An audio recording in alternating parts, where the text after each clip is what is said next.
En última instancia, como vimos en la parte anterior, las explicaciones culturalistas presuponen la idea de una totalidad cultural, la existencia de un sustrato orgánico de tradiciones y valores, todo cuestionamiento a la existencia de un trasfondo orgánico las convierte en necesariamente inestables y precarias.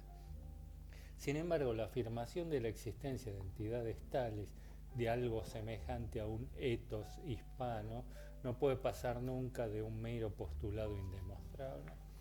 El ejemplo que usa Bernal Bailyn para explicar esto entiendo que resulta ilustrativo. El mismo refiere a los anillos de Saturno. Vistos desde 1.600 millones de kilómetros de distancia, estos se nos aparecen como un conjunto uniforme de arcos planos y homogéneos. Ahora, en 1980 la nave Voyager 1 nos ofreció una imagen ya muy distinta. Observados desde tan solo unos 50.000 kilómetros de distancia, se descubre en cambio una miríada infinita de cuerpos celestes de muy diversos tamaños y características. La imagen de homogeneidad y planicie de los anillos se nos revela entonces como solo una ilusión lumínica emanada de una multitud de rocas heladas y polvo.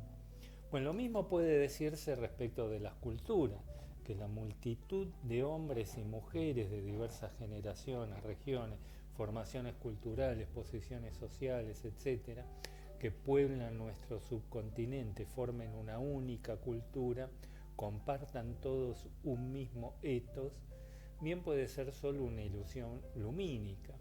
En todo caso, esto resulta indecidible para la historia. Como señala Edmundo O'Gorman, que haya países más ricos y más pobres, gobiernos más democráticos y gobiernos menos democráticos, etc., son cuestiones que pueden discutirse y analizarse sobre base empírica.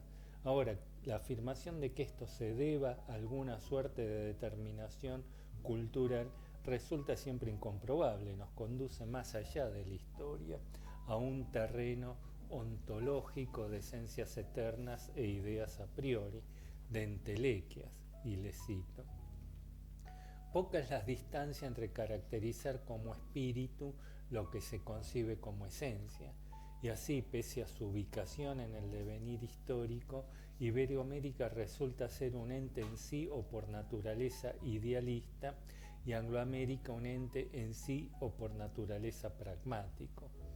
Dos entes, pues, que si bien actualizan su modo de ser en la historia, es en cuanto entelequias de la potencia de sus respectivas esencias. Dos entes, digamos, que como un centauro y un unicornio son históricos sin serlo realmente.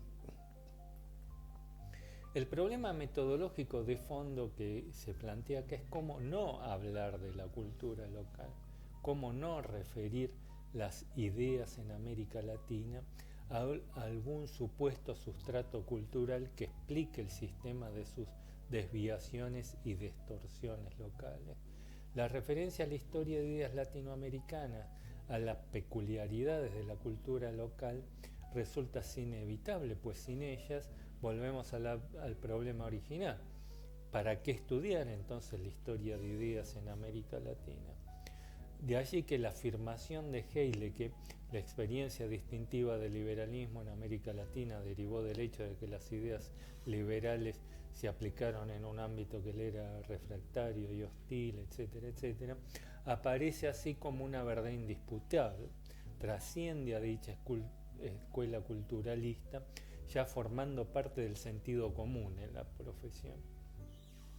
Bueno, no se trata, sin embargo, de una mera verdad de hecho, como vimos, sino de una afirmación que tiene fundamentos históricos y conceptuales precisos.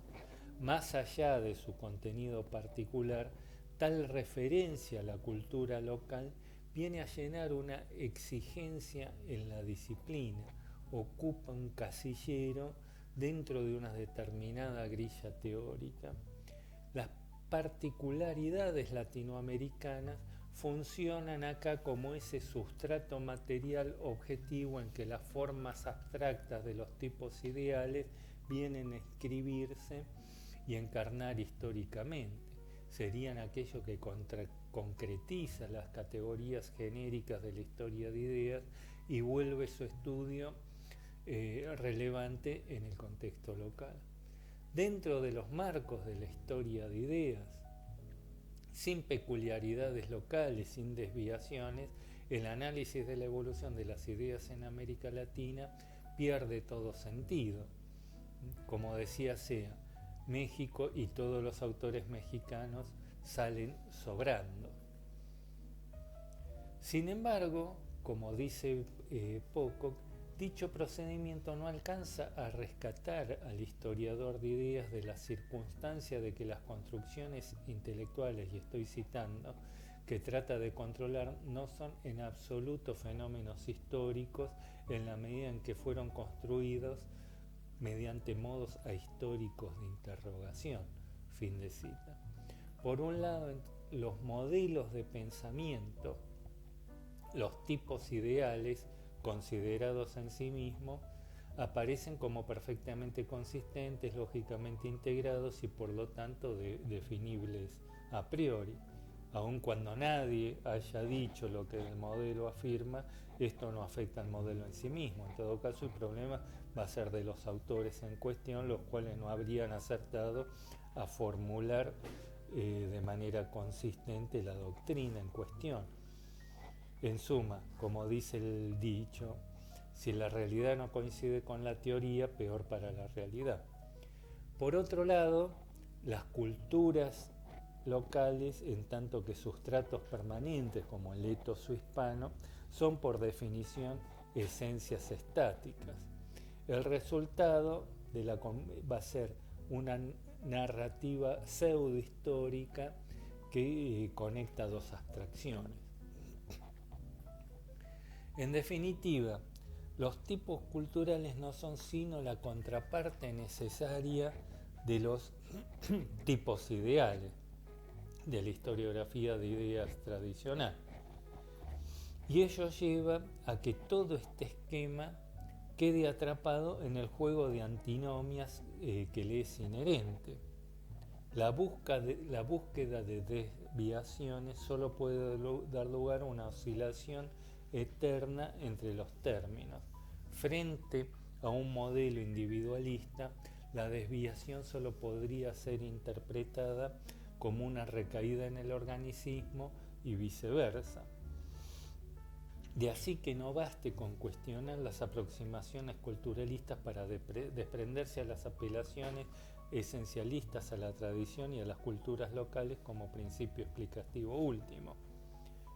Como vimos, todas las interpretaciones que analizamos aquí se articulan en función de esta antinomia, en donde América Latina ocuparía el lugar de la expresión de una cultura organicista frente a una tradición anglosajona individualista. Más allá de sus variantes, todas convergen hacia ese mismo punto.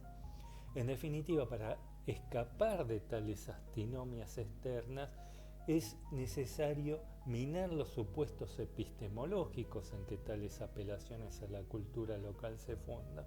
Esto es escrutar críticamente a los modelos mismos. Y esto nos conduce inevitablemente más allá de la historia intelectual latinoamericana para confrontar aquello que constituye el límite inherente a toda la historia de ideas, que son los propios tipos ideales. Encontramos también aquí la limitación más fundamental en la empresa revisionista de Hale y sus seguidores. Su enfoque, como vimos, rompe con el provincianismo de la historiografía de ideas local para situar las contradicciones que observa en el pensamiento liberal mexicano en un contexto más amplio, pero mantiene, como vimos, las antinomias propias de la historia de ideas, ahora inscriptas en el seno de la propia tradición liberal. Sin embargo, ya en el momento en que Hale escribía esto, dicho esquema estaba en un franco proceso de descomposición.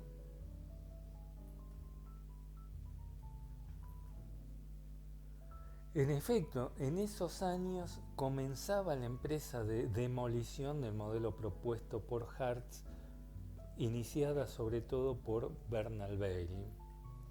Como vimos, para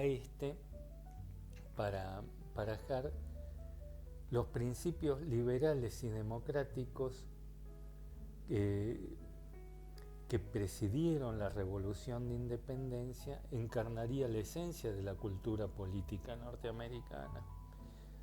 Analizando la panfletería del período, Bailey, en cambio, descubrió en el discurso revolucionario de ese país la presencia determinante de un universo conceptual que remitía a una tradición de pensamiento muy distinta a la liberal de más antigua data, a la que va a definir genéricamente como humanista cívica. Esta perspectiva se volvió tan popular que un humanismo cívico, luego redefinido por Gordon Wood y John Pocock como republicanismo clásico, va a prácticamente terminar desplazando al liberalismo como la supuesta matriz de pensamiento fundamental que identifica el universo de ideas políticas norteamericano. Esto llevaría a problematizar las narrativas tradicionales de la historia de ideas latinoamericanas. El esquema de los modelos y de las desviaciones supone modelos claramente delimitados y definidos. Una vez que los mismos empiezan a perder su anterior transparencia y su definición tornarse problemática, todo el esquema comienza inevitablemente a tambalear. Se va a terminar así dando la paradoja de que los únicos que parecen tener hoy cierta claridad respecto de qué es, por ejemplo, el liberalismo lockeano son los historiadores de ideas latinoamericanas, mientras que los especialistas sobre el pensamiento de Locke no hay ningún acuerdo al respecto. Entre ellos existen interpretaciones opuestas. Y esto es necesariamente así porque, como decíamos, de lo contrario, si no tenemos claridad respecto de qué es el liberalismo, todo el esquema de los modelos y las desviaciones se derrumbaría. No podríamos ya nunca discutir hasta qué punto tal o cual pensador local se desvió del mismo. Las definiciones de manual, que son siempre simplistas por definición, acaban entonces aceptárselas como válidas sin nunca cuestionárselas. Bueno, en este contexto la apelación al concepto de republicanismo no va a poder tampoco alterar esta situación. Simplemente hará que se ponga este término en lugar del viejo organicismo, manteniendo el mismo esquema dicotómico de siempre, solo cambiando los nombres.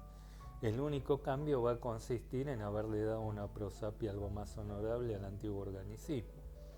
El debate en torno a republicanismo y liberalismo ocultó en realidad el verdadero núcleo de la revolución conceptual de la disciplina que comenzaría entonces a tener lugar. De lo que se trataba, en palabras de John Pocock, no era de agregar un casillero nuevo en la grilla de la historia de ideas, en este caso el republicanismo clásico, sino poner en cuestión el esquema mismo. En definitiva, trascender la historia de ideas en una historia de los discursos o de los lenguajes políticos.